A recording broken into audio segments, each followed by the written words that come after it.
Melody sat at the long dining table in a private restaurant her father had rented out for the evening, surrounded by people who made her skin crawl. Her parents sat at the head of the table, while several of her father's business associates flanked them like vultures circling a carcass. Crystal glasses gleamed beneath dim lighting. Expensive wine flowed freely, and through all of it, they spoke about her trust fund as though she were a child seated at the adults' table, seen but not heard. That she was going to sign everything over to them because that was the right thing to do, she'd had enough. After nearly 12 months of being invisible, of avoiding her family any way she could. They'd ambushed her, fury filled her. Without thought, without a word, she stood, drawing her family's attention. Their eyes settled on her. "I need to use the bathroom," she said with barely contained anger. She moved, fury in every step. On her way to the bathroom, she froze, staring at a stranger sitting hidden at the bar. She looked around. The restaurant was empty otherwise. Her father usually hired out these places for private events. It made him feel more important. Cautiously, recklessly, she approached, a plan etched across her face. As if feeling her eyes on him, he looked up, watched her approach, his face carefully blank. She held out her hand. Melody Wentworth.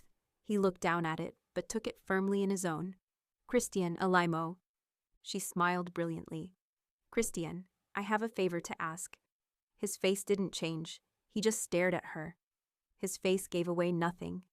"I'll pay you $1,000 to interrupt my dinner and somehow extract me from my family. I don't care how. Just..." She stopped. "Please save me." The last came out barely a whisper, and she took a deep breath. He didn't move, simply looked at her, studying her face. Regret instantly filled her.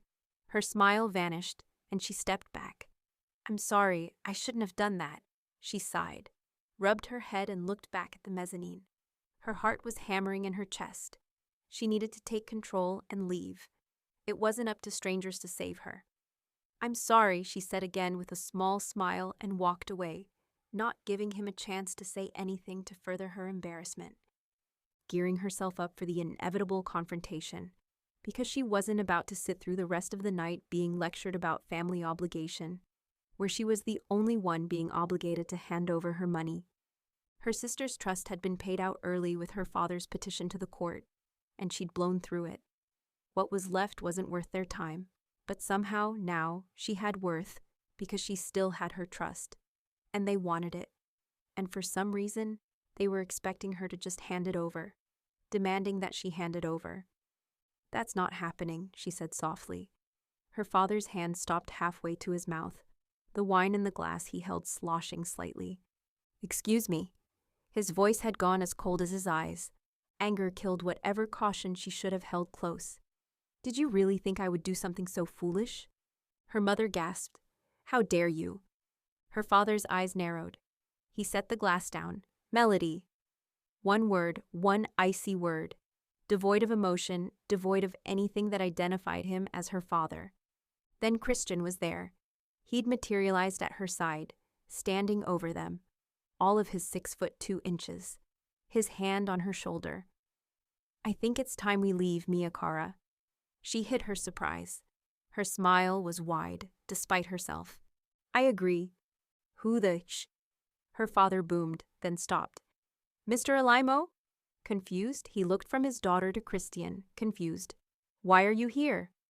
"I am here, Richard," Cristian said, his eyes boring into Melody's father, "to collect my fiancé." "Fiancé," her mother breathed, looking from her daughter to the handsome stranger who obviously radiated not only wealth, but danger. Her father moved. "Now look here." Cristian faced him. "Is there something you want to say to me, Richard?" Her father's mouth opened and closed several times, like a fish gasping for breath. Finally, it closed and sat back in his chair. "Do something," her mother hissed at him. But her father didn't answer. He didn't move. His guest just sat there silent, watching. Melody stood, keeping her mouth shut. Sometimes silence spoke louder than words. Out of all the thousands of reasons he could have given to extract her from the dinner, claiming her as his fiancée wasn't one she had imagined. Relief flooded through her. She stood and let him help her into her coat, put a protective hand on the small of her back, gave Richard a small nod and guided her from the room. He bent down and whispered into her ear, "Are you all right?" She turned slightly, her cheek touching the corner of his mouth. To anyone looking in, the gesture looked completely intimate. "I will be," she whispered back. A sleek silver Audi was waiting on the curb, a tall guy in a suit holding the door open. She didn't hesitate, just got into a stranger's car. She looked around. She wasn't averse to wealth. She'd grown up with it, but this was something else entirely. He slid into the seat beside her, and the door closed.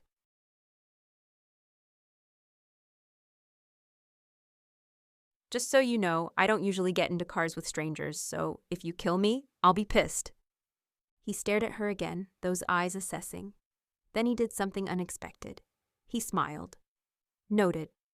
Fiancé?" she asked. Her eyes were twinkling. He shrugged. "I had to think fast. When it comes to fathers and daughters, there's really only one thing that can potentially come between them. Another man." She laughed. She couldn't help it. Money well spent, then.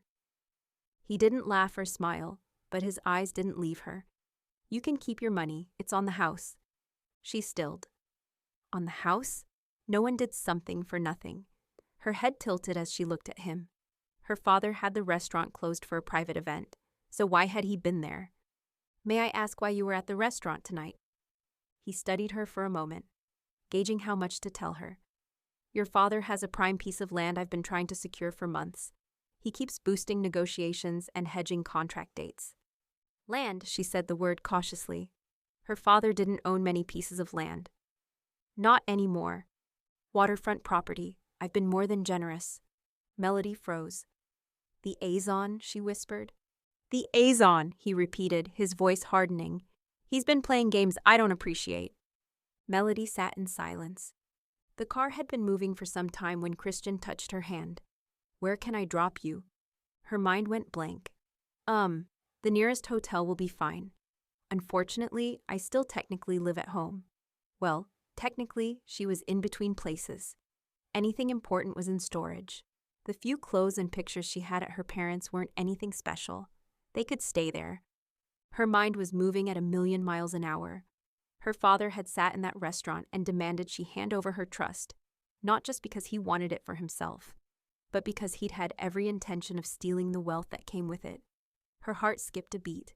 She had months before her 25th birthday. Months for him to take it anyway, to claim she was unstable, to... She stopped, taking in a deep breath. "How long?" she asked softly. He frowned. "Sorry." "How long have you been in negotiations for the land?" she clarified. "Nearly 6 months." His attention shifted. He wasn't just studying her now. He was showing interest differently. Her mind moved quickly. She thought about the behavioral changes of the past few months. The isolation, not being able to go anywhere without one parent or the other.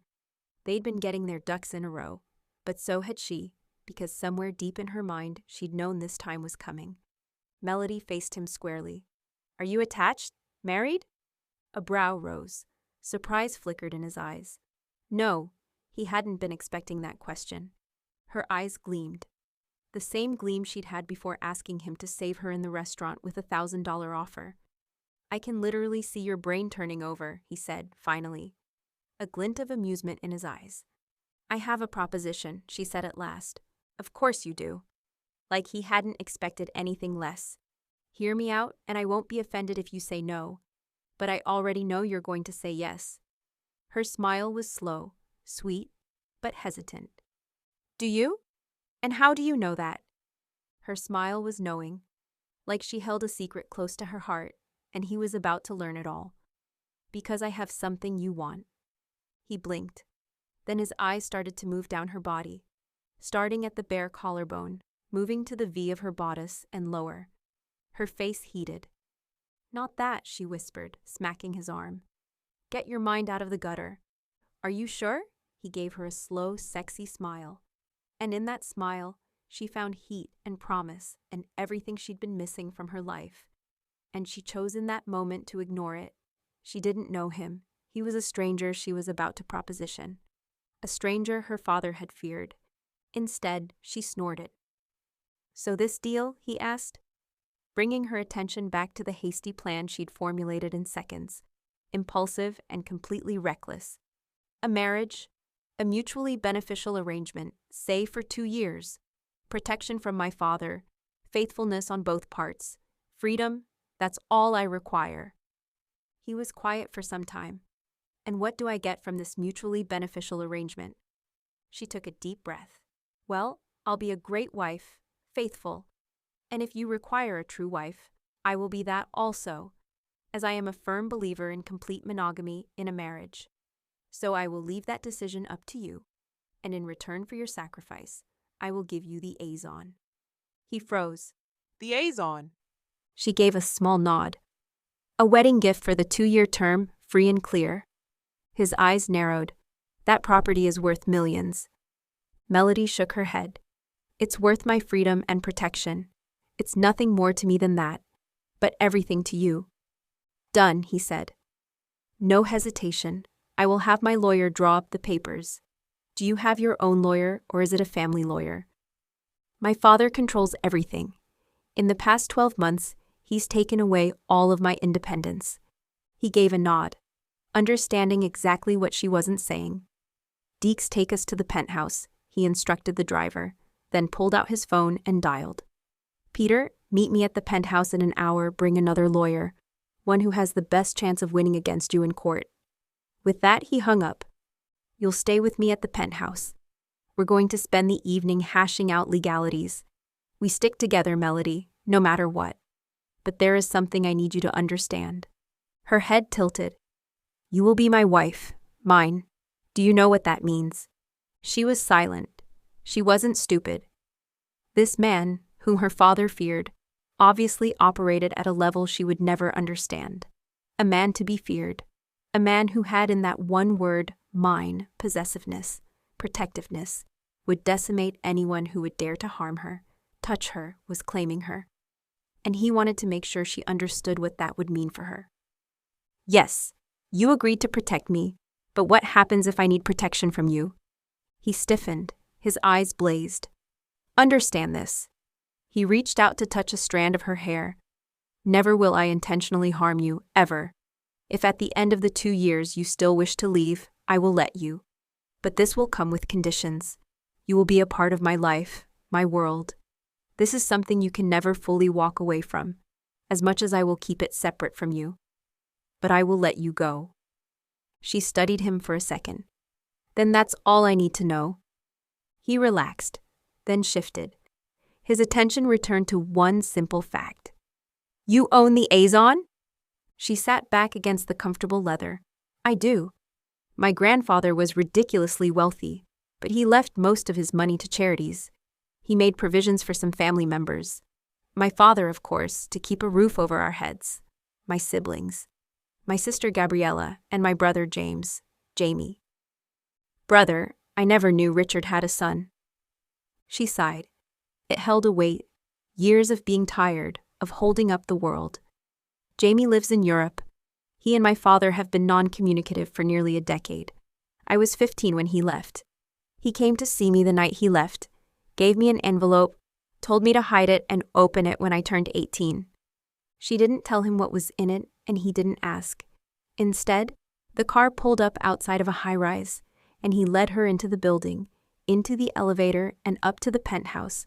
She expected something completely sterile, masculine and contemporary with sleek lines, and well, she didn't know what to expect, but this certainly wasn't it. It was modern, yes, but homey, filled with plants, color, a gorgeous cream rug on the floor, and cushions. It was exactly how she would have decorated it. It certainly didn't fit the man who was standing in front of her. He showed her to the guest room. There are clothes in the closet. My sister is about your size, so something should fit. Tomorrow we'll see about getting you some new clothes. Peter should be here soon. If you need anything, just yell. She returned several moments later wearing jeans and a hoodie. Hashing logistics was an understatement. Melody had made her bargain plain. Everything she required on her end. Protection, freedom, and complete control of her trust and her business ventures. That is it. It seemed pretty straightforward to her, but the lawyers deliberated with Cristian for hours, which she thought ended too far in her favor. with not only the marital agreement, but a prenuptial agreement, with full financial support from her husband, which she didn't need. When they left, Melody was sitting on the couch looking out over the city. "What has you thinking so hard?" He came around the couch and sat down beside her, studying her face. "Cristian, do you think it's possible to have some kind of honeymoon?" He paused. "You want a honeymoon?" She didn't turn her attention away from the city lights illuminating the room. "I've never been anywhere. I thought it might be nice to see something. Go somewhere. Just this once." Anger flashed through his eyes. He knew Richard and his family traveled extensively, yet Melody hadn't been a part of that. Fury burned in his chest. "Let me see what I can do." And he would. God help him, he would. Even if it was just for a few days. He reached out and touched her hair again. "Get some sleep, Mia Cara. In 3 days, you will become my wife. Things are going to get busy. Tomorrow you'll have a personal guard for your protection. Don't fight me on this. Don't go anywhere without her. She is there to make sure your father or anyone else who doesn't want this marriage to take place doesn't do something stupid. And I don't want you to get hurt because of me." She smiled, leant closer and kissed his cheek. "Thank you for all of it. I guarantee you didn't wake up this morning thinking you were going to be straddled with a wife and a whole new set of problems." And he tugged on the strand of hair he'd been playing with, his smile devastating. "It's certainly been an interesting day, one that has topped my list." She stood, and he let go of her hair. "Rest well, Mia Cara." "And Chio," she said softly from the doorway. She didn't see his smile deepen. When Melody got up the next morning, she dressed in borrowed clothes and made her way into the living room. Cristian wasn't home. Instead, she found a note on the island bench with breakfast. He was in a meeting today but would be home by 3. Danny was waiting outside and would take her shopping for clothes and anywhere else she needed to go today. By the time she was ready to leave the apartment, she had made several appointments. At least she wouldn't be at home waiting around for Cristian. Besides, she needed a new laptop. Her old laptop was in storage, and that is where it'd stay for now at least. She went to a bridal store to buy a dress. It wasn't going to be a wedding in a traditional sense, but it was her wedding day, and wearing a dress seemed appropriate for the event. She picked something simple, elegant, something that contoured to the curves of her body. She bit her lip as she studied it in the mirror. Danny whistled at her, her eyes wide, and nodded in agreement. That cemented her choice. By the time they arrived back at Cristian's building, there were a lot of boxes and bags. She'd bought everything she needed for now. Toiletries, clothing, underwear, track pants, and hoodies, seeing as she didn't wear pajamas. She found clothing too restricting while sleeping. Danny was helping her with the bags when her phone rang. She looked at the screen, one word, and her heart fluttered. She answered it, hitting the speaker. "What the hell have you done?" He roared through the phone, causing Danny to stop what she was doing. Not good afternoon, not how are you, just rage and demands. The usual. Melody plastered a sweet smile on her face. "Whatever do you mean?" she asked innocently. "You're giving him the Azon property? You have no right?" She froze. "I have every right. That property is mine. You have no legal claim to it. Not now, not ever. You don't know what game you're playing, little girl." His voice had taken on a venomous turn. A shiver went down her spine. "No father, no games. Let me be very clear. Me, my money, my trust, my marriage, they have absolutely nothing to do with you. You will, however, stay out of my life, stay away from me, and go to hell." She hung up before he could say anything else. Her eyes met Danny's. That's not going to end well. She was shaking. She didn't know if it was Cristian's protection, the fact that he was going to be her husband, or the fact that she'd finally had enough, that gave her the courage to be so bold. But it was the first time she'd ever spoken to her father like that, and she didn't know what the repercussions were going to be. Danny was smiling. Maybe not, but I bet it felt good.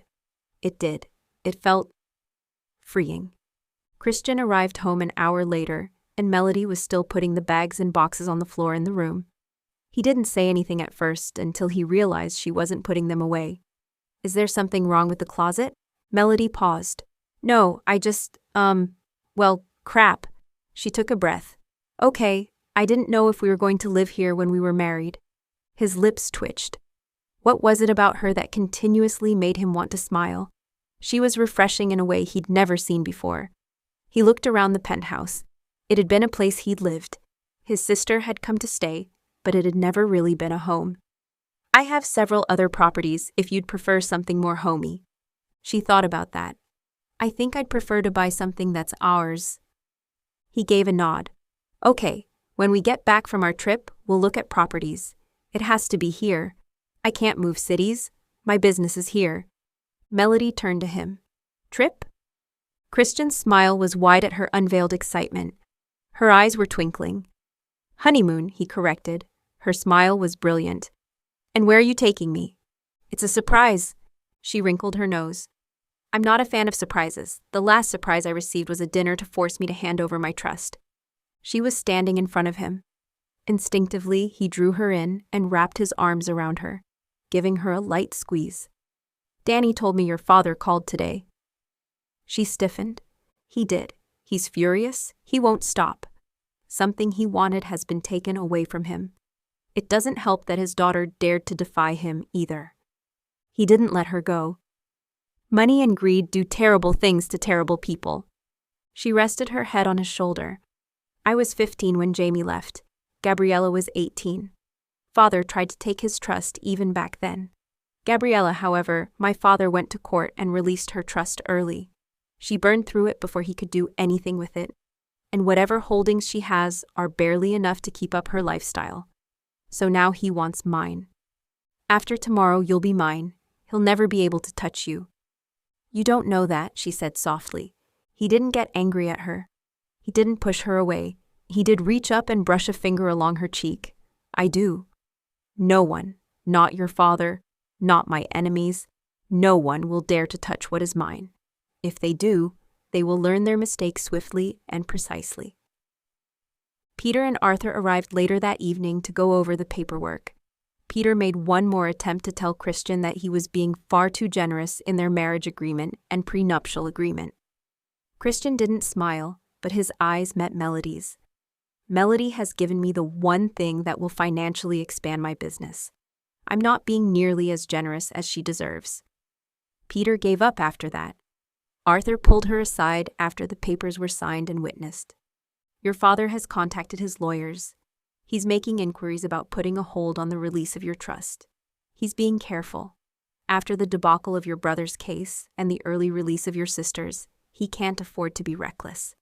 He is, however, under the impression that there will be a grand wedding, with a guest list and a very public announcement. We hope that your marriage will be done and your trust released before he realizes he's been misled and tries to put a hold on the trust." "Can he do that?" "My grandfather's conditions were very clear. The trust was to be released to me when I turned 25, or upon marriage with my consent, a marriage not forced upon me by my father. There are ways. Mental instability. He can make false claims that Mr. Alaimo coerced you to gain control over the Azon land. Land my father was trying to sell. Land that was a part of my trust, that he had no legal right to." She slipped out of the chair and went into her room, returning a moment later with a large envelope addressed to him. 3 independent psych evaluations over the past 15 months, and a forensic investigation on my father's financial contracts against my trust when I was to sign it over to him. Arthur's smile turned predatory. "Bravo, Miss Wentworth. I believe you just won your case." Christian had dinner brought in, and they ate in relative silence. Tomorrow everything would change for both of them. A marriage where they each got what they needed.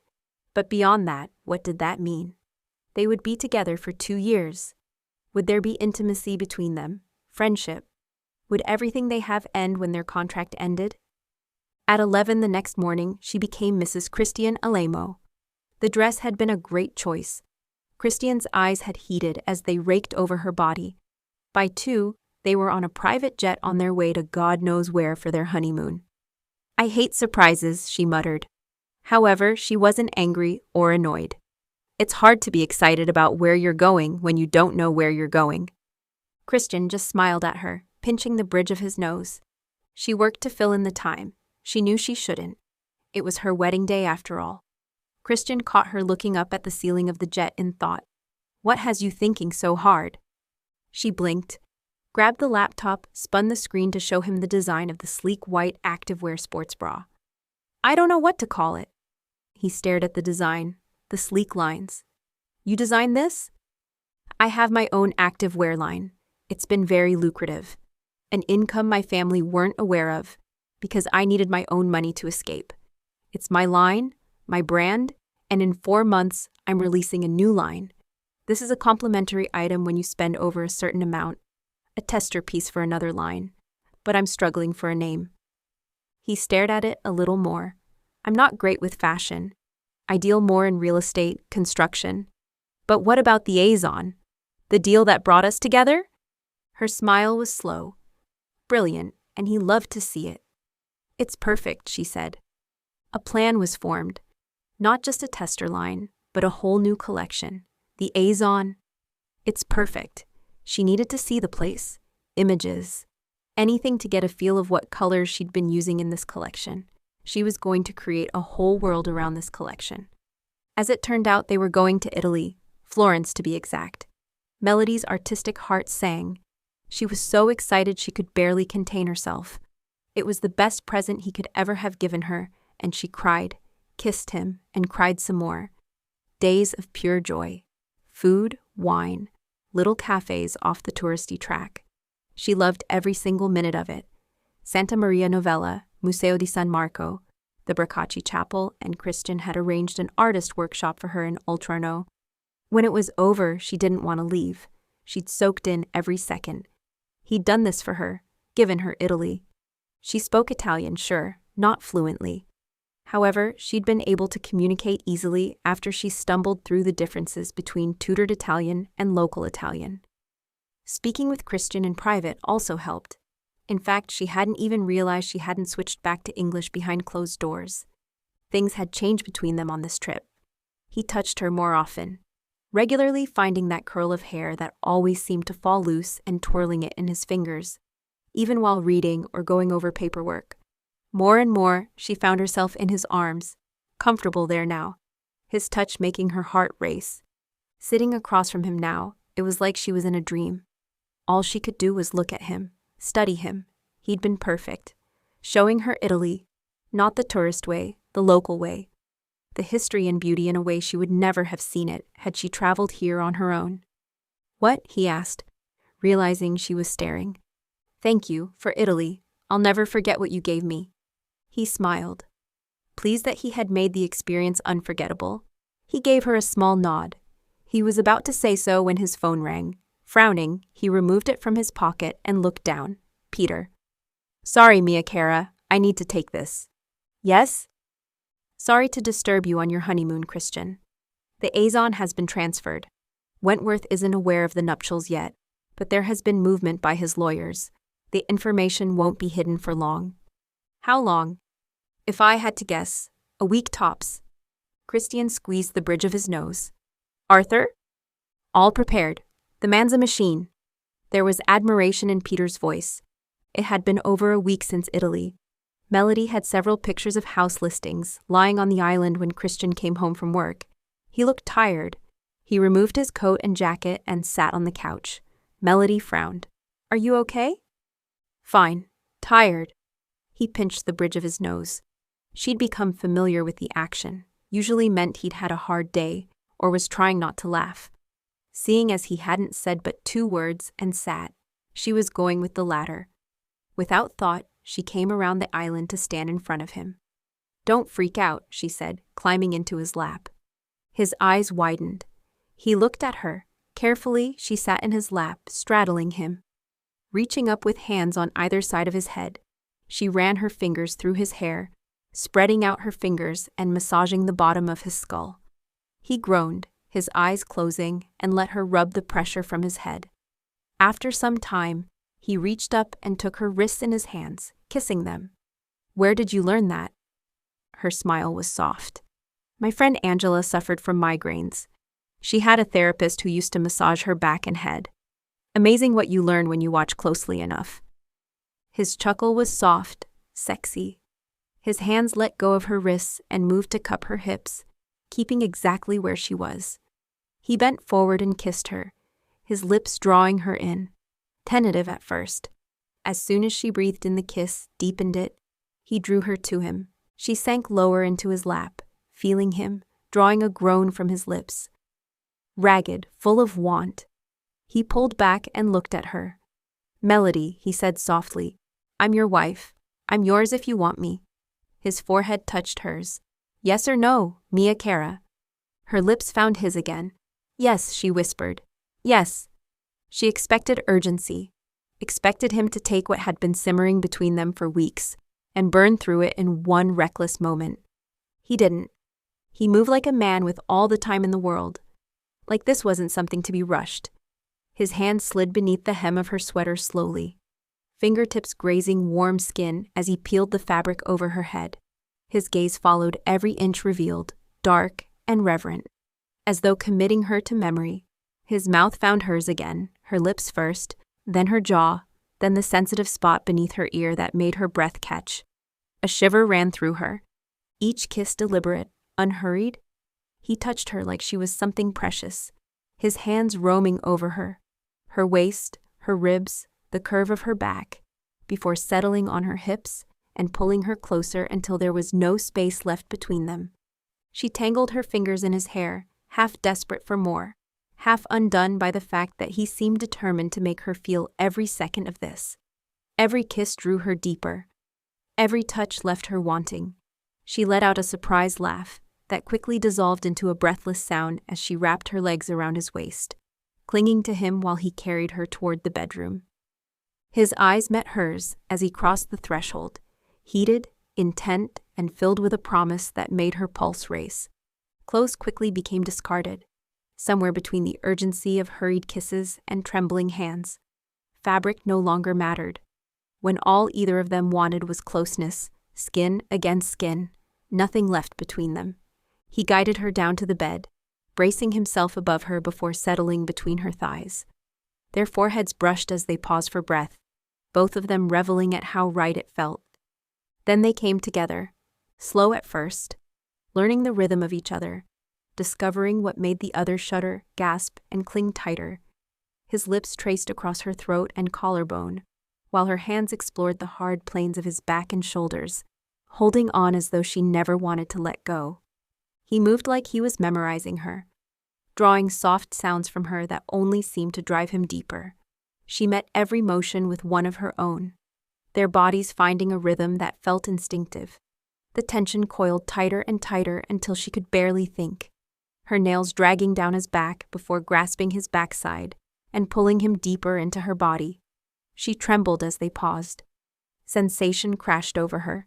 She buried her face against his shoulder and bit down to muffle her cry, gasping his name.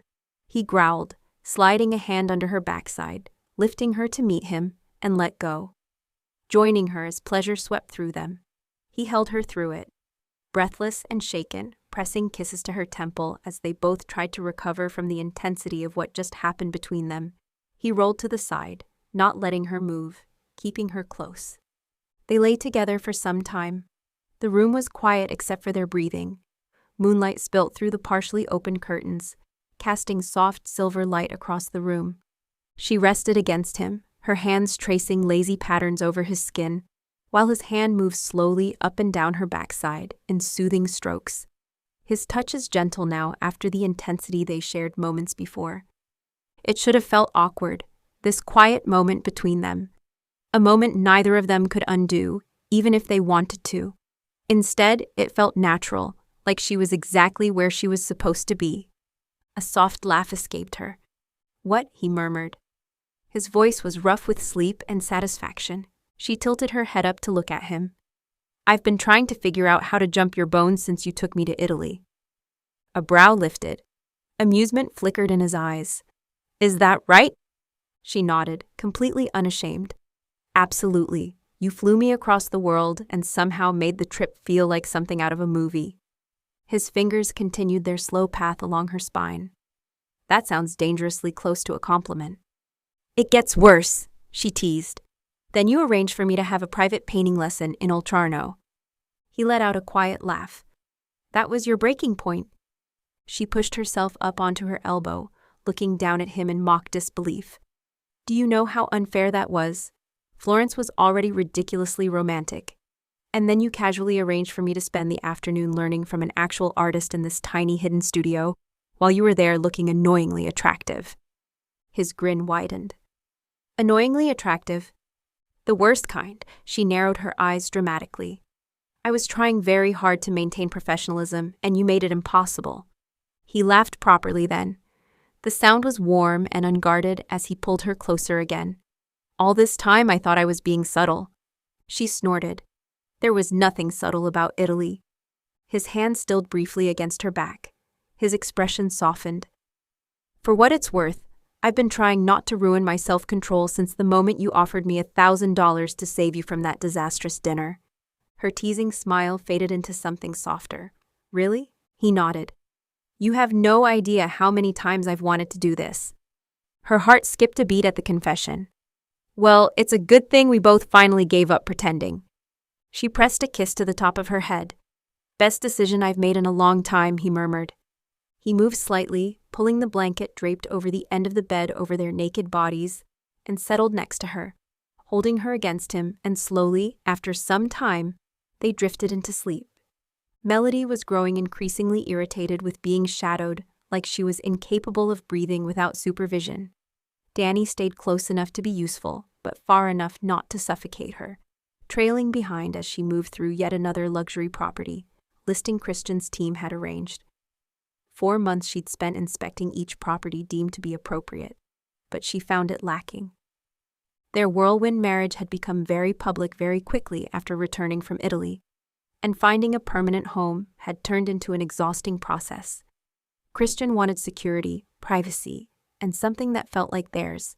Melody wanted warmth, character, a home that didn't feel like a museum built to intimidate guests. She moved through the waterfront estate with a tablet in hand, snapping photos and making notes, narrowing down a short list for Cristian to review before they made the final decision together. She had just stepped into what was supposed to be a renovated chef's kitchen when her phone buzzed with a notification from Arthur. Her expression darkened as she opened the message. Her father had made yet another attempt to freeze access to several trust accounts tied to her inheritance. She knew her father wouldn't let it go. He wanted that money, but what made her blood truly boil was the final line of the message. Mr. Alaimo's legal team has already been made aware of these attempts. She stopped walking entirely. Cristian knew. And he hadn't told her? Her grip tightened around her phone as anger simmered beneath her skin. First, her father treated her like property, and now her husband was making decisions about her life without telling her. Well, this is getting repetitive. Her father's voice made her blood run cold. Melody turned sharply and found him standing in the doorway of the kitchen as though he belonged there. He looked polished as ever in an expensive suit, his expression calm in a way that always unsettled her more than shouting ever could. How did you get in here? She demanded.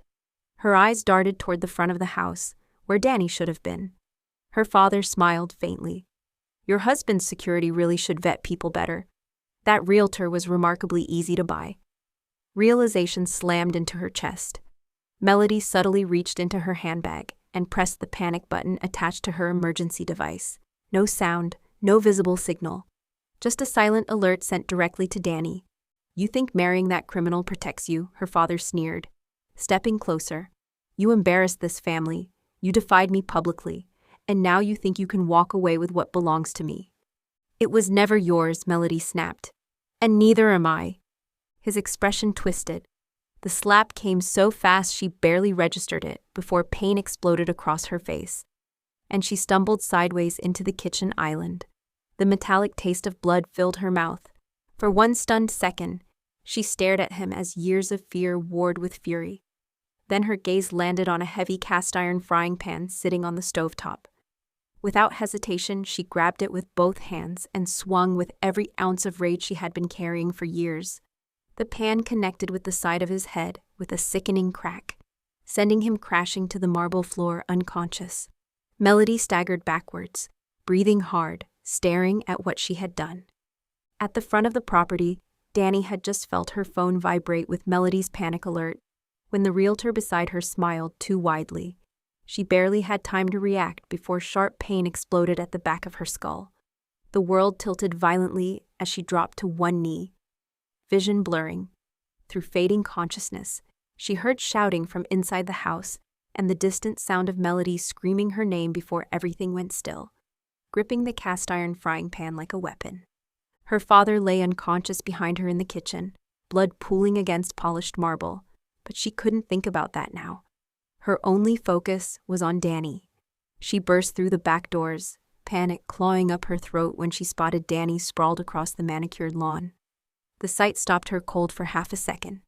Danny, who had always seemed indestructible, alert, and 3 steps ahead of every threat, was motionless on the grass. "Danny!" Melody dropped to her knees beside her, the frying pan falling from her hand with a dull clang against the stone pathway. Her hands shook violently as she brushed hair away from Danny's face and found a swelling bruise forming near her temple. "No, no, no!" Her breathing came in sharp bursts as she fumbled for her phone, nearly dropping it twice before she managed to call Cristian. It rang only once. "I'm already on my way." Cristian's voice came through sharp and controlled, but she could hear the deadly undercurrent beneath it. "Your alert came through 3 minutes ago. Talk to me."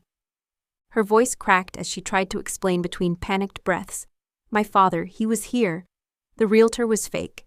Danny was attacked, and she's unconscious, and he—" She looked back toward the house, tears of shock burning her eyes. "He hit me, Cristian."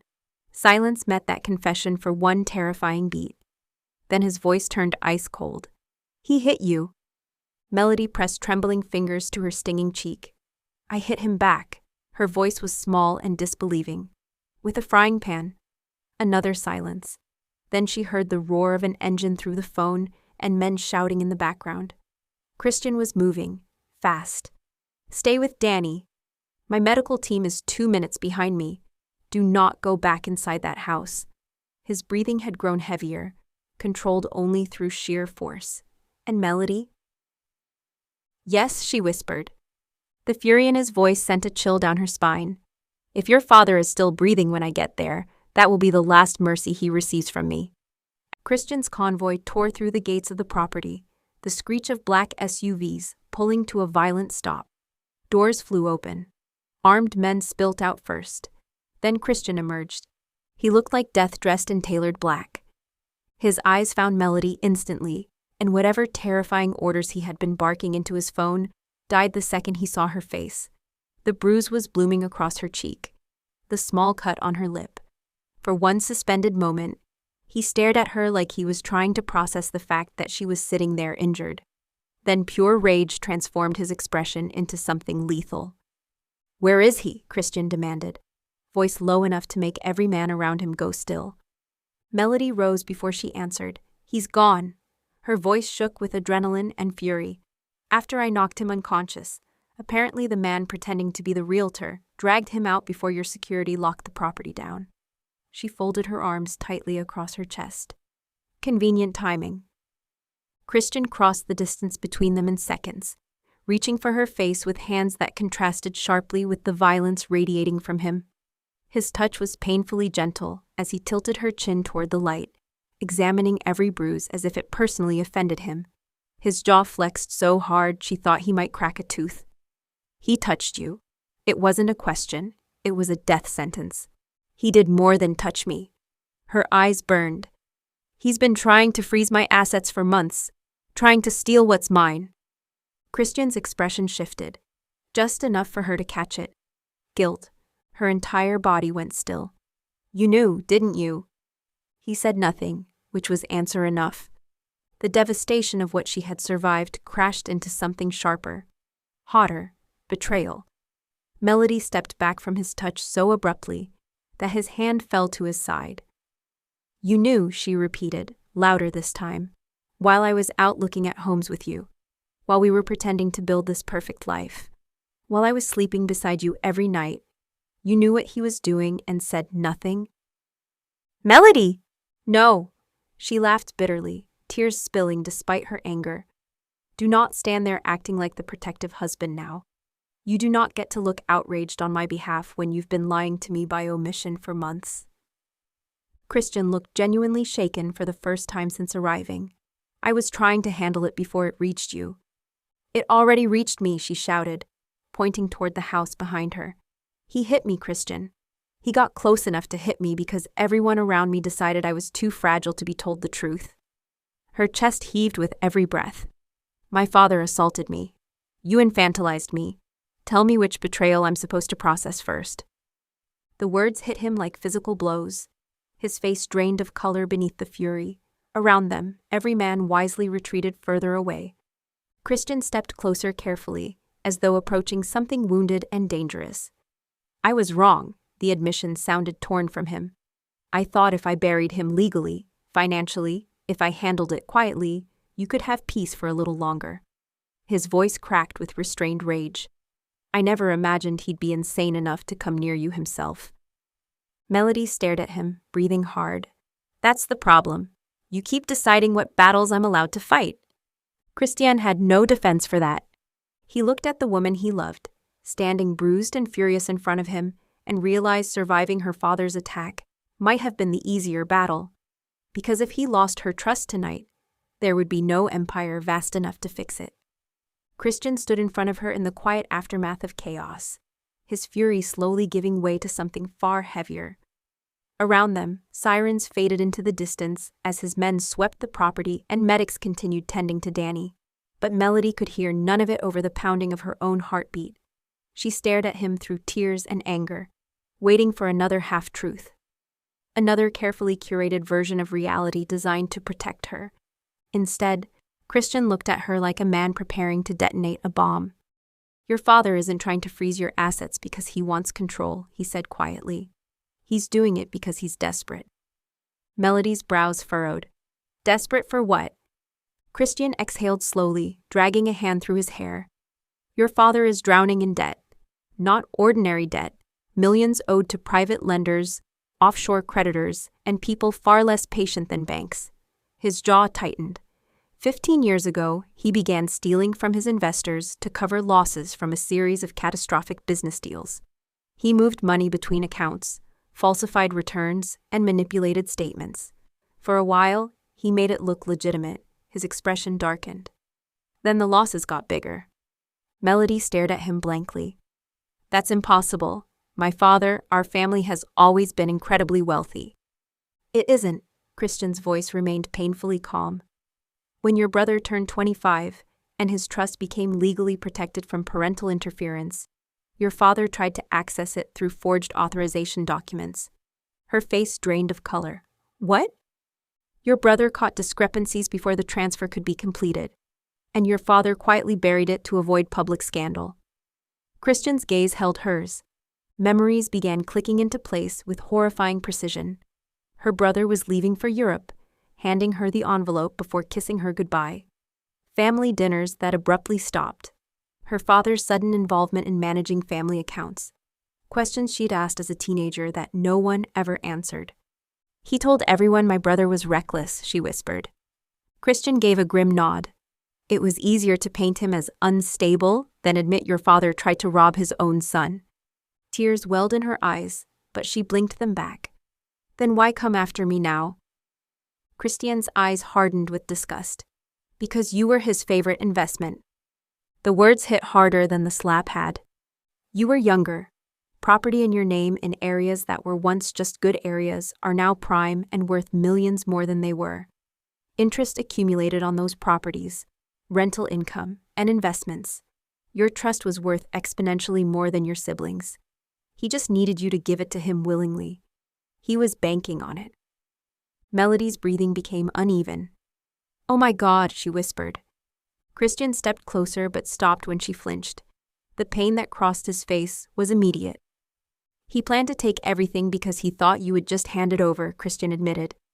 "When you married me, those legal protections activated immediately. He lost access overnight.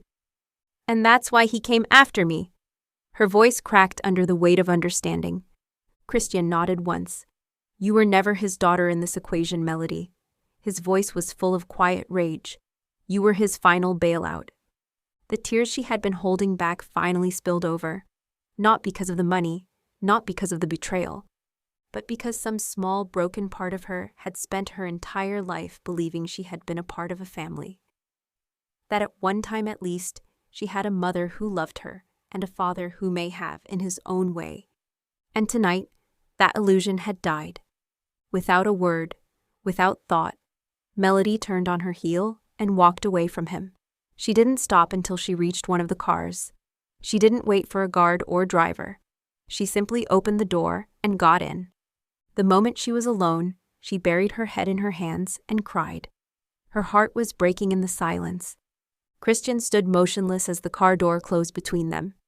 Melody never looked back. Cristian considered stopping her, considered dropping to his knees in front of that vehicle and forcing her to hear every apology lodged in his chest. But the look she had given him moments earlier had frozen him in place.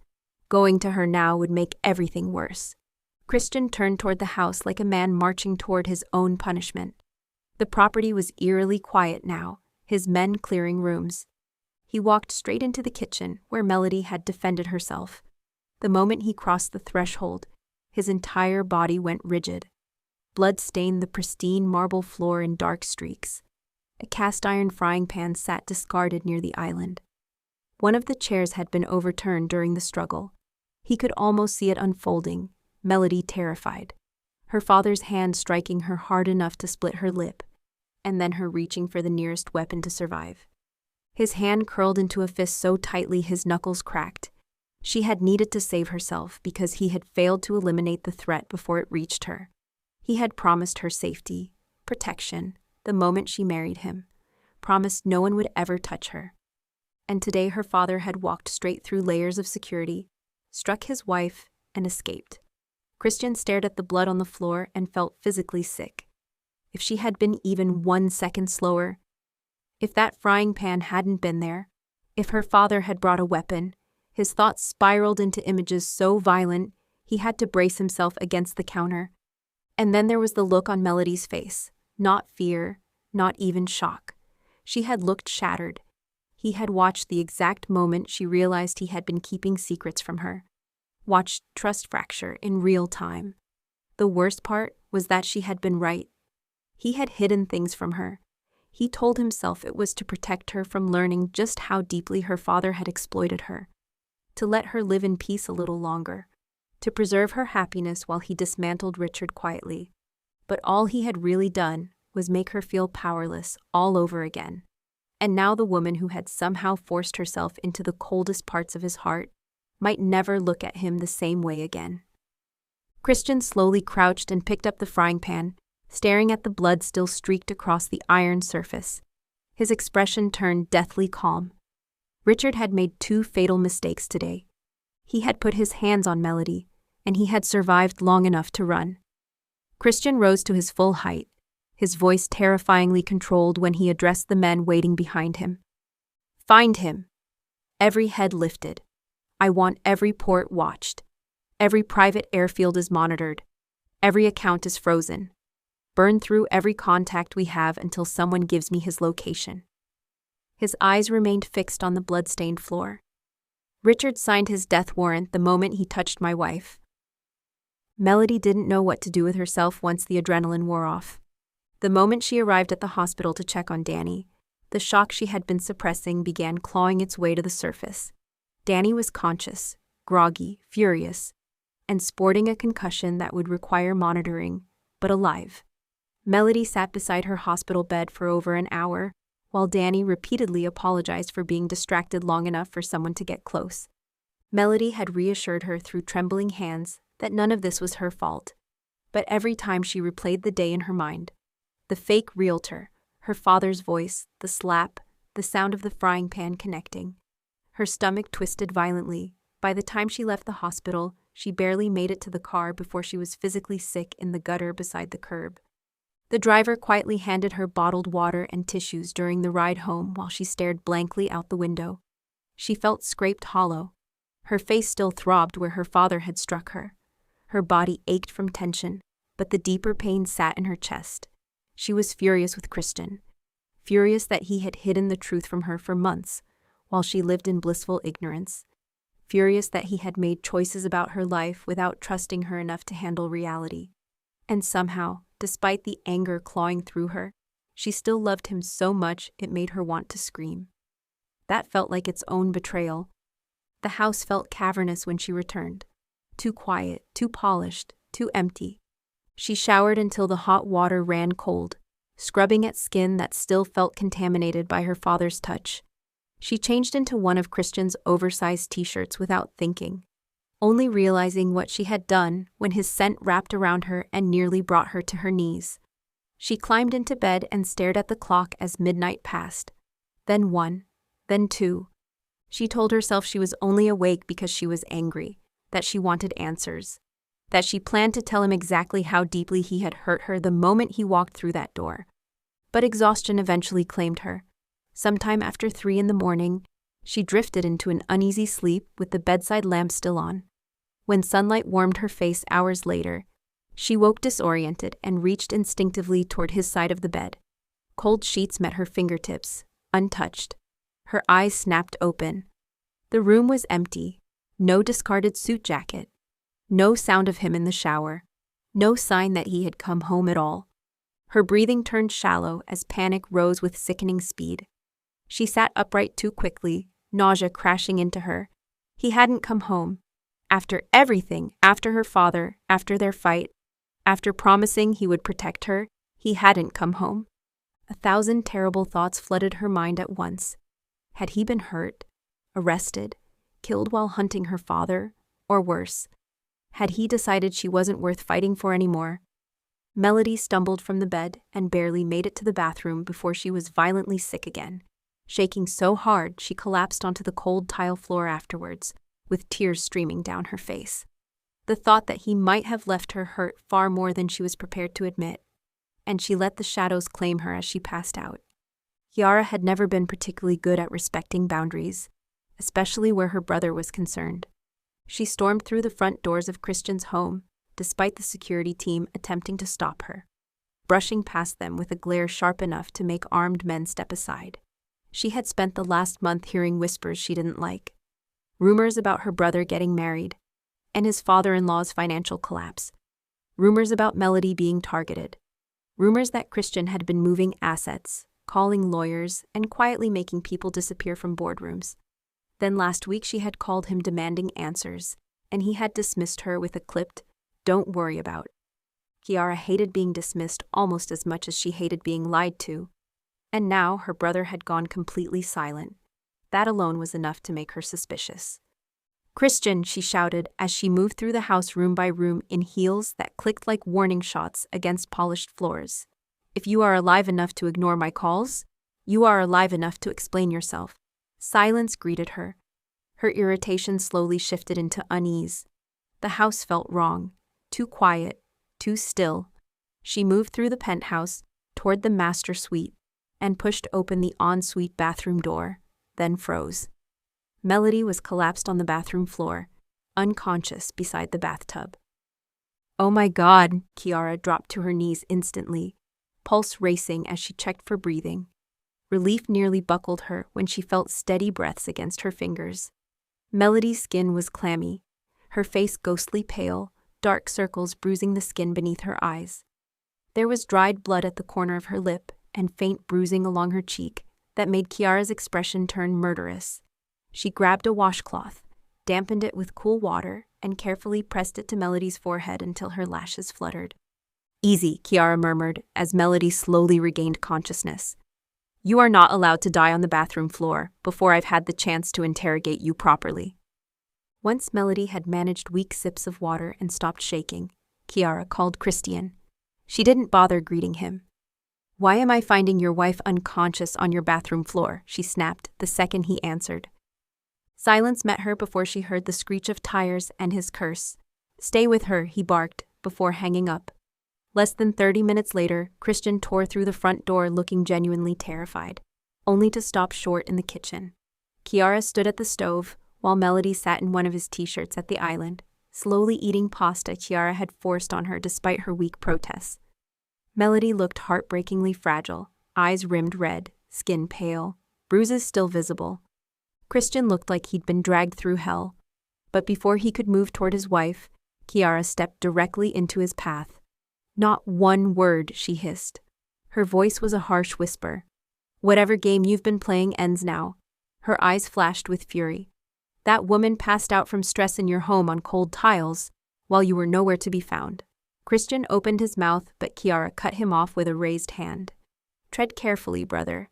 Fix what you have broken. Then when you're done..." Her expression turned lethal. "You and I are going to have words." With one final glare, she brushed past him and left the kitchen, leaving Cristian alone with his wife, who sat silently at the counter in his shirt, looking heartbreakingly small and far too pale. For a long moment, neither of them spoke.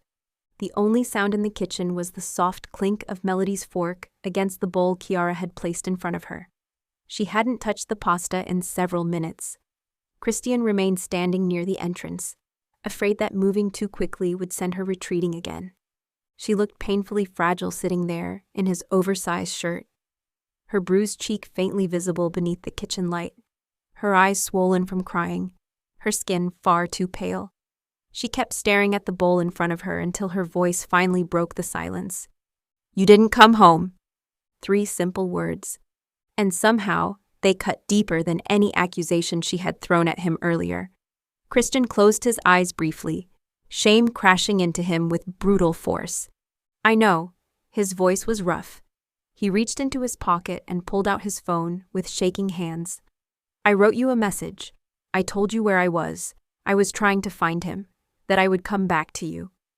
He let out a hollow laugh full of self-disgust as he stared at the unsent text still sitting on his screen. "I never pressed send." He swallowed hard. "I was already moving when I wrote it. Someone called with a lead and I..." His jaw tightened with self-loathing. "I forgot." Melody looked at him like he'd shattered something sacred. Cristian dragged a hand through his hair, pacing once before forcing himself still.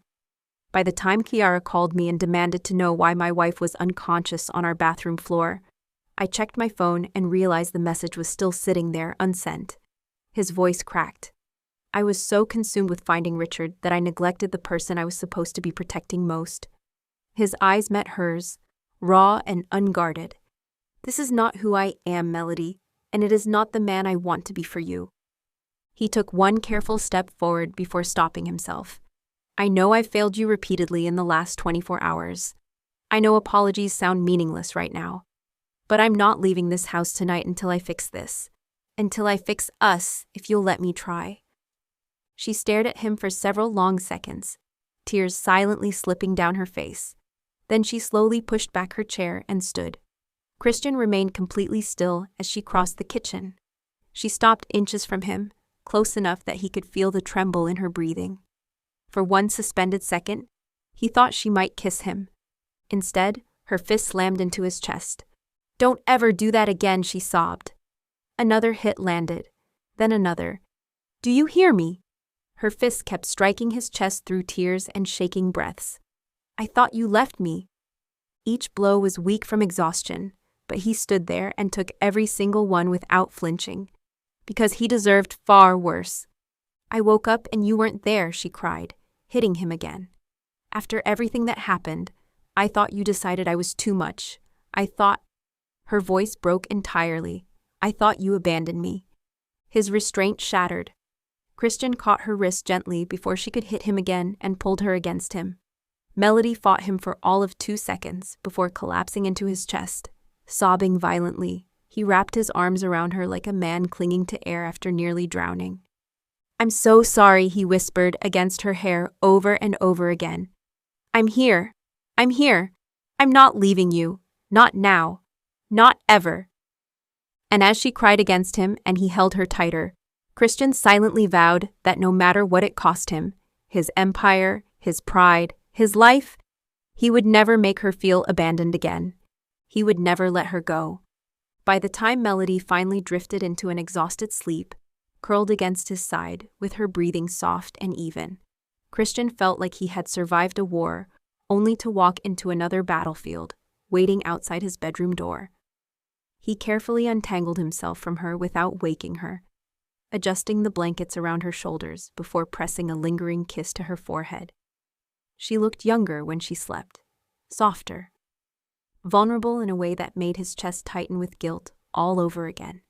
He stood there for a moment longer, watching to make sure she stayed asleep before quietly stepping out of the room and pulling the door shut behind him. Kiara was waiting exactly where he knew she would be. She stood at the end of the hallway with her arms crossed tightly over her chest, one foot tapping against the hardwood floor with terrifying patience. The designer heels she had stormed into the house, wearing 2 hours earlier, had been replaced with white Nike sneakers she had apparently left in the house, after deciding she was staying long enough to wage war on her brother comfortably. Her expression promised violence. Cristian had barely taken 2 steps toward her before she launched into a torrent of furious whispered Italian sharp enough to peel paint from walls. "What the hell is wrong with you?" she hissed. "You get married and don't tell me? Me, your sister?" Her hand flew dramatically to her chest in offense before she jabbed a finger toward his face. "Do you understand I found out you had a wife through rumors?" "Rumors, Cristian. Then I meet her by finding her unconscious on your bathroom floor, looking like she's been dragged through hell." Her eyes filled briefly before hardening again. "Do you know what that woman called me when she woke up confused and apologizing for inconveniencing me?" Her voice cracked with emotion. "Sister." Cristian opened his mouth, but Kiara steamrolled over him before he could speak. "And while your wife was being hunted by her psychopath father, financially manipulated, physically assaulted, and emotionally destroyed, you told no one." Her whisper somehow became even more lethal. "You had me. You had Matteo. You had an entire family who would have moved mountains for both of you. And instead, you did what you always do." She threw her hands into the air. "You isolated yourself and decided you alone had to carry everything because apparently asking for help would wound your precious pride." His jaw tightened, but for once, he didn't argue because every word she said was true. Kiara stepped closer, her eyes flashing with both fury and heartbreak. "Do you know what hurts the most?" she asked quietly. "Melody spent today carrying trauma she never should have carried alone. She spent last night making herself physically ill because she thought the man she loved had abandoned her. And all because my idiot brother has this pathological need to fix everything himself before allowing anyone else to stand beside him." Tears gathered in her eyes, but her voice remained firm. "She could have had me in her corner from day one. You could have had me in your corner. Instead, I gained a sister without knowing she existed, and she suffered for it." Cristian looked toward the bedroom door and felt every failure settle heavily onto his shoulders. "I was trying to protect her." Kiara laughed bitterly. "No, you were trying to control the outcome." She stepped back and folded her arms again. "There's a difference." The words hit him harder than any bullet ever could, because deep down he knew she was right. Kiara exhaled sharply and softened just enough to reveal the fear beneath her anger. "You love her?" Cristian's answer was immediate. "More than my own life." "Then start acting like a husband instead of a lone soldier." Kiara's gaze sharpened. "Because if that woman wakes up heartbroken again because of your stupidity," she pointed toward the front door, "I will personally help her bury your body." For the first time that night, Cristian almost smiled. Almost. Instead, he nodded once. "Understood." Kiara rolled her eyes dramatically and brushed past him. "Good. Now make coffee. If I'm staying here to clean up your emotional disasters, I deserve caffeine." Melody woke just before dawn with nausea so violent it dragged her from sleep. 1 second she was tangled in warm sheets. The next she was bolting upright with a hand clamped over her mouth. Her head pounded relentlessly, her body still sore from stress, and she barely made it to the bathroom before collapsing to her knees in front of the toilet. The sound that left her was raw and painful as she emptied what little remained in her stomach. Only this time, she wasn't alone.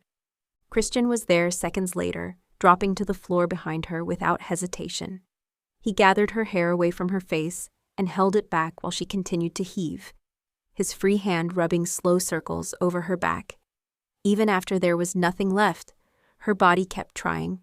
Dry heaves racked through her until tears streamed down her face from the force of it. Cristian said nothing, not a single word. He simply stayed there on the cold tile floor with her, steady and quiet, while she fell apart. When the worst of it passed, Melody slumped backwards against him, trembling. Cristian immediately wrapped his arms around her and pulled her into his lap. The moment she turned and buried her face into his shoulder, fresh tears spilled over. "I'm not usually such a crybaby," she whispered hoarsely, "but I'm so tired." His arms tightened around her as he pressed his lips to her temple. "You are not a crybaby." His voice was soft but firm. "You've survived more in 2 days than most people survive in years." He brushed her hair back from her face. "Kiara is staying with you today. You are going to rest, eat something gentle, and let someone take care of you for once." His expression darkened slightly. "I still have business I need to handle." He paused long enough to make sure she was looking at him. "But I will be home today." His thumb brushed beneath her eye. "I'm coming home to you." She studied his face carefully before giving a small nod. "I don't want to stay locked in this house with Kiara and a security detail all day." His expression immediately shifted with concern, but she reached up and touched his jaw before he could argue. "I'm fine. I want to see a physician today, just to make sure everything's okay." Cristian's eyes searched hers for several long moments before he gave a reluctant nod. "I'll have a doctor arranged immediately. And Melody," his voice dropped, "do not go anywhere without security, please." Hours later, after Cristian left, Melody sat across from Kiara in a private clinic waiting room, nervously twisting her fingers together. Kiara had been uncharacteristically quiet ever since Melody admitted what she suspected.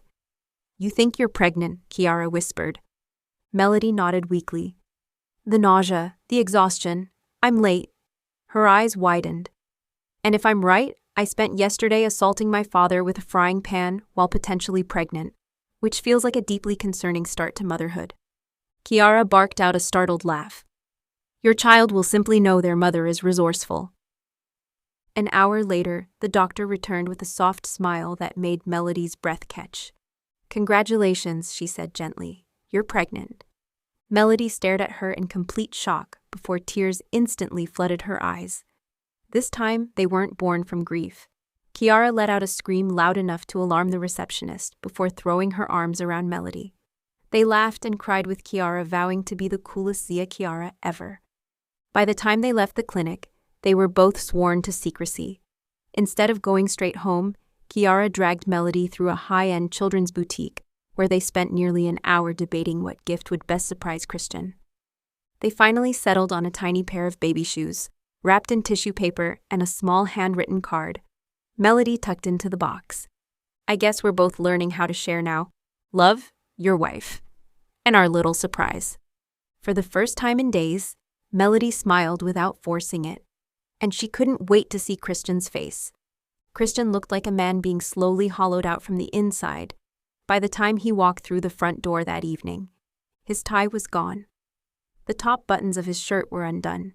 His hair, usually immaculate, looked like he had spent the entire day dragging his hands through it in frustration.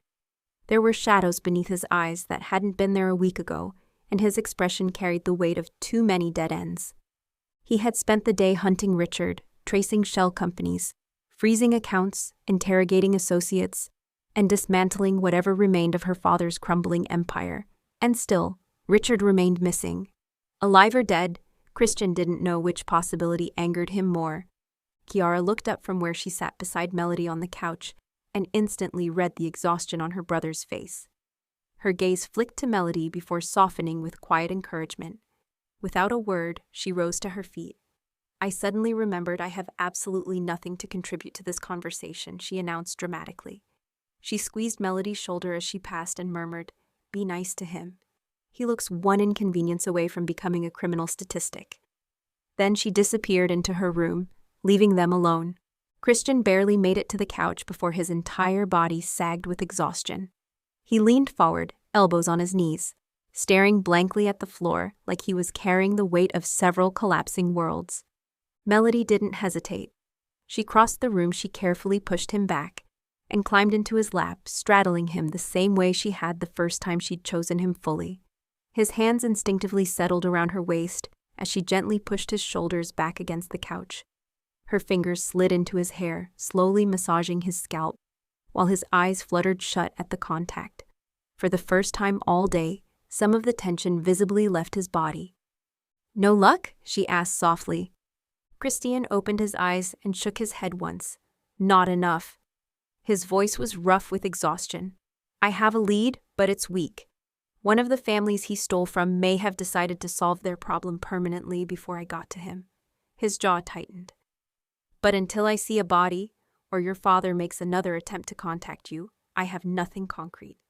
His gaze lifted to hers, dark and tired. "And I hate uncertainty when it comes to your safety." Melody's expression softened. She leaned down and brushed her lips gently across his, once, twice, lingering just enough to remind him she was here, that she was safe, that despite everything, she was still his. "I have something for you," she whispered. Her voice trembled enough to make his brows pull together. She shifted slightly in his lap and reached behind her for the small gift box she had hidden beside the couch. Cristian stared at it in confusion as she placed it into his hands. Her own hands were shaking now. "For you," she repeated softly. He looked from the box to her pale face. "Melody." "Just open it." Her lips trembled into a nervous smile. "Please." Cristian slowly lifted the lid. His breath caught. Nestled inside the tissue paper was a tiny pair of baby shoes and a handwritten card. For a long moment, he simply stared at the contents like his brain had stopped functioning. Then his trembling hand reached for the note. He read it once, then again, and again. His entire face crumpled. When his eyes finally lifted to hers, they were filled with tears he did not attempt to hide. "Are you telling me?" His voice completely broke. Melody laughed through tears of her own and nodded. "You're going to be a father." The broken sound that left him was half laugh, half sob as he crushed her against him, burying his face into her neck while his entire body shook. For the first time in days, the darkness surrounding them cracked, making room for something extraordinary. Neither of them saw Kiara watching them discreetly from the bedroom doorway, a soft smile tilting her lips. Carefully, quietly, she stepped back and closed the door, letting her brother and new sister have this moment to themselves. 2 days after Melody had placed a box of tiny baby shoes in his hands and changed his life forever, Cristian had to shatter their fragile peace again. He found her on the balcony that morning, barefoot with one hand resting absently over her stomach as she read nursery design ideas on her tablet. She looked peaceful for the first time in weeks, sunlight catching in her hair as she hummed softly to herself. For several selfish minutes, he considered turning around and pretending he hadn't received the call, pretending he didn't know her father's body had been dragged from a river at dawn, pretending he could preserve this moment a little longer. But he had made her a promise the night she accused him of hiding truths from her. No more secrets, no more omissions disguised as protection. So he told her. Richard's body had been found floating in the river. He'd been shot once, clean and precise, directly through the heart. Authorities suspected organized retaliation tied to the investors he had defrauded, though no one was claiming responsibility. Cristian left out none of it. He told her exactly what he knew and admitted what he didn't. Melody didn't cry immediately. She simply sat very still, staring out at the city while the information settled over her like ash. When tears finally came, they were quiet, different. Not grief for the man he had been, but grief for everything he had never chosen to be. "I'm not mourning him," she whispered, hours later, while Cristian held her in bed. "I'm mourning the father I kept hoping existed underneath all of that cruelty." Her voice cracked. "And I realized something horrible today." She pulled back enough to meet his gaze. "I haven't thought about my mother or my sister once through any of this." Shame flickered across her face before hardening into painful understanding. "Because I know exactly who they are." Her laugh was hollow. "My father may have been a monster, but my mother was worse because she watched everything and did nothing. And my sister." Her expression went cold. "She learned from both of them." She refused every call, every text, every attempt at contact from her mother and sister after news of Richard's death became public. When funeral arrangements were announced, she made it clear she would not attend. Cristian supported her decision without hesitation. The morning of the funeral, he spent hours handling security matters before returning home earlier than expected, only to walk through his front doors and find his pregnant wife laughing in the arms of another man. Everything inside him went violently still. The man was tall, broad-shouldered, dressed in an expensive suit, and currently holding Melody off the ground while she laughed, a sound Cristian had become fiercely protective of. Rage detonated so quickly it nearly blinded him. His hand instinctively moved toward the weapon holstered beneath his jacket, as every violent instinct he possessed surged to the surface. Before he could cross the room and commit murder in his own foyer, Melody turned and spotted him. Her face lit up. "Cristian," she practically squealed. She slipped from the stranger's arms and ran toward him with a brilliant smile he hadn't seen since before everything went wrong. Throwing her arms around his neck, she kissed his stunned face repeatedly before stepping aside. "I have a surprise." She grabbed the stranger's hand and pulled him forward. "This is my brother, Jamie." Cristian's blood ran cold.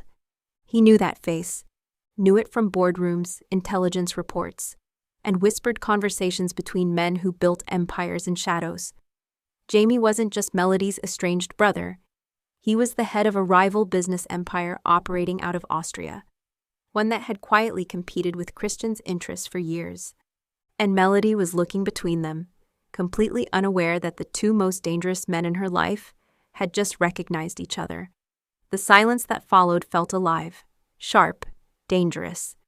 Cristian stared at Jamie like he was looking at a ghost that had stepped straight out of an intelligence file and into his home. Every protective instinct he possessed sharpened at once. His body went rigid beside Melody as years of carefully built rivalry collided violently with the reality that this man was apparently her brother. The same brother she had spoken about with sadness. The one she believed had abandoned the family years ago. The one she thought wanted nothing to do with them. Jamie, meanwhile, looked far too amused by the entire situation.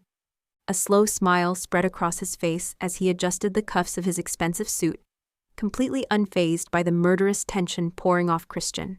"Well," he drawled, his voice carrying the faintest Austrian accent beneath polished English.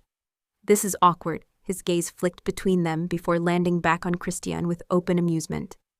"Cristian Alaimo, as I live and breathe." He let out a low whistle. "It seems fate has inevitably made us family." Then, like he wasn't standing in the middle of a potentially explosive situation, he extended his hand toward Cristian. Cristian stared at the offered hand as if it personally offended him. Then his eyes shifted to Melody. She looked completely lost. Her earlier excitement had drained from her face as she looked between both men with growing confusion. "Why are you both looking at each other like that?" she asked quietly. Neither man answered fast enough.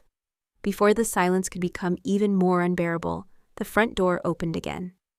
Chiara stepped inside, carrying shopping bags, took one look at the tableau in the foyer, and stopped so abruptly that one of the bags slipped from her fingers. Her eyes widened in horror. "Holy shit!" Her gaze snapped from Jamie to Cristian, to Melody standing in the middle of whatever this was. "This is not good." Melody slowly moved closer to Cristian as unease crawled up her spine. Without thinking, she reached for his hand. He gripped hers instantly, almost reflexively, grounding himself before he did something reckless. She looked at Jamie, her voice unsteady now. "Jamie." Her eyes narrowed as she searched his face. "Is there something I should know?" Jamie's amusement faded. For the first time since arriving, he looked genuinely conflicted. He exhaled slowly and lowered his hand. "Quite a few things, actually." His gaze softened when it landed on his sister.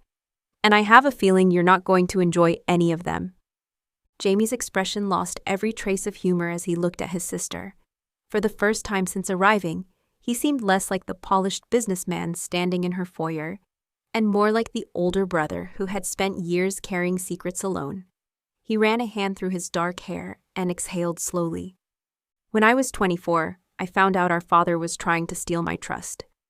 Melody visibly flinched as hearing it spoken aloud made everything Cristian had told her feel even more real. Jamie's jaw tightened. "I caught forged paperwork before the transfer could go through. My lawyers intervened quietly, but I understood something very clearly that day. His eyes darkened. If I stayed, eventually our father would find another way to take what belonged to me. So you left, Melody whispered. Jamie nodded. I took my trust and disappeared before he could try again. His expression softened at the mention of someone Melody barely remembered. I went to Austria, to our grandmother. Melody blinked in shock. Their estranged maternal grandmother had always been spoken about like a cautionary tale. Dangerous, ruthless, powerful. Jamie gave a dry laugh. Turns out most of what our parents said about her was true. She took me in anyway. He leaned back slightly. Her family had connections, infrastructure. Businesses that operated in legal gray areas, and some that operated far outside of them. I learned quickly. I built something of my own, expanded it, protected it, and eventually built an empire that could rival men like your husband. Kiara muttered under her breath. Fantastic. Another emotionally unavailable criminal billionaire joins the family. No one acknowledged her. Jamie's gaze returned to Melody. I was coming back for you before your 25th birthday. Her brows furrowed in confusion. Why then? He swallowed hard. Because that was when your trust clauses would have shifted enough for him to make another move. I knew he would come for you eventually, the way he came for me. I had everything prepared to get you out before he could destroy your life. Regret flickered across his face. Then I heard you got married. His eyes slid to Cristian. And suddenly every legal avenue your father had into your trust vanished overnight. You were free. He gave a small shrug. So I stayed away. I thought maybe for once fate had done something right by you. Melody stared at him with tears filling her eyes. You left me there. The accusation landed hard. Jamie's expression cracked. I know, his voice lowered. And I will regret that until I die.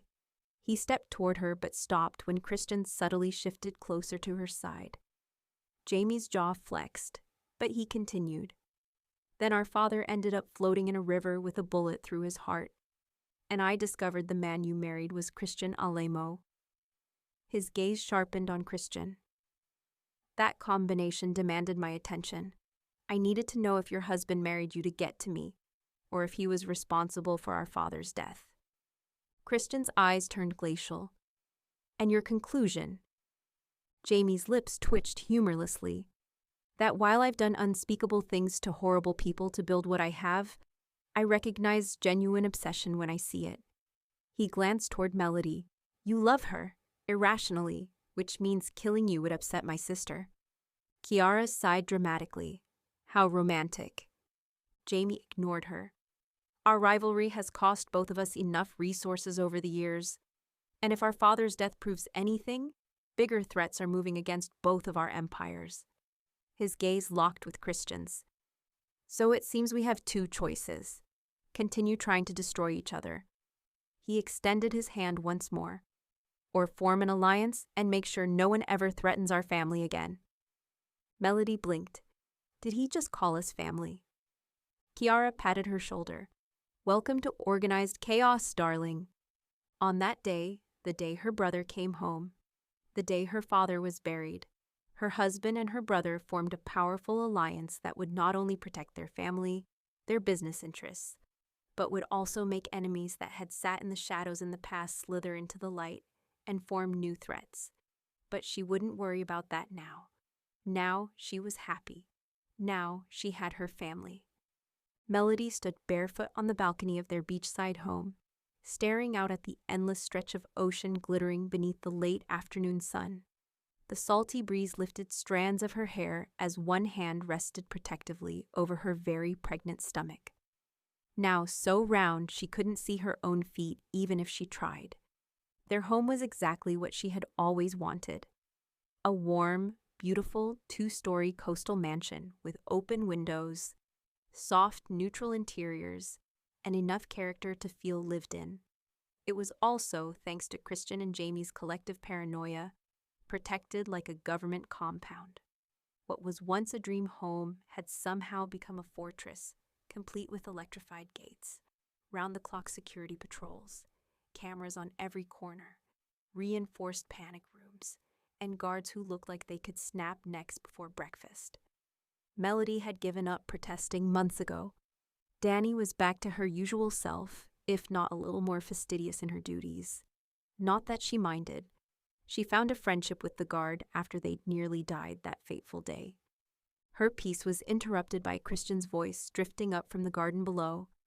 "What the hell is that?" Melody bit back a laugh and leaned over the balcony railing just enough to see her husband standing in the yard, staring in disbelief at a tiny baby goat nibbling expensive landscaping. His tie hung loose around his neck after another long day at work, and his expression suggested he was questioning every life choice that had led him to this exact moment. The baby goat looked up at him, entirely unbothered. Melody slowly made her way downstairs, followed, of course, by her entourage. Bruno, the golden retriever puppy Christian had gifted her as a housewarming present, trotted faithfully beside her. 2 kittens weaved between her feet. A miniature pig waddled behind them, and 6 ducks marched in a neat line behind her like she was their elected leader. And the ever-present Danny, who still shadowed her every move. By the time she stepped outside, Christian was still staring at the goat with visible betrayal. "A goat?" he repeated flatly. "Really?" Melody smiled, that soft, content smile that still made his entire chest tighten every single time he saw it. "His name is Aroldo." Cristian pinched the bridge of his nose. "Of course it is." She moved closer and wrapped both arms around his waist as best she could around her stomach. "What's one more stubborn family member in this house?" she teased. Christian looked down at her and completely lost the ability to remain irritated. Not when she looked so radiant, so happy, so utterly at peace. He kissed her forehead while Bruno pressed against her leg possessively, and one of the ducks wandered into the house behind them like it paid the mortgage. And Melody was happy, deeply, overwhelmingly happy in a way she once thought only existed in stories. She loved her husband with a ferocity that still startled her. Kiara had become her best friend and self-appointed baby planner. Jamie called constantly from Austria and visited often enough that even Christian had stopped threatening him on sight. Her mother and sister disappeared from her life completely, something she neither questioned nor missed. She didn't know where they were and had no desire to. She only knew Jamie had made it clear they were nowhere near him. Even her grandmother had reached out with surprising warmth, promising she would visit once the baby arrived, a development Kiara had enthusiastically supported in a way that deeply concerned Christian. And her new line, the Azon Sportswear, had sold out with millions of product on pre-order. As the sun dipped lower over the ocean, Melody leaned against her husband while ducks quacked nearby. Kittens chased each other through the grass. Bruno barked at the goat, and the miniature pig attempted to eat someone's shoe. It was loud, chaotic, ridiculous, perfect. For the first time in her life, Melody had everything she used to pray for in secret: safety, love, family, a future. And as Christian wrapped his arms around her from behind and kissed the side of her neck, while their unborn baby kicked between them, Melody smiled at the life they had built from absolute ruin. It was messy, wild, a little dangerous, and it was entirely theirs.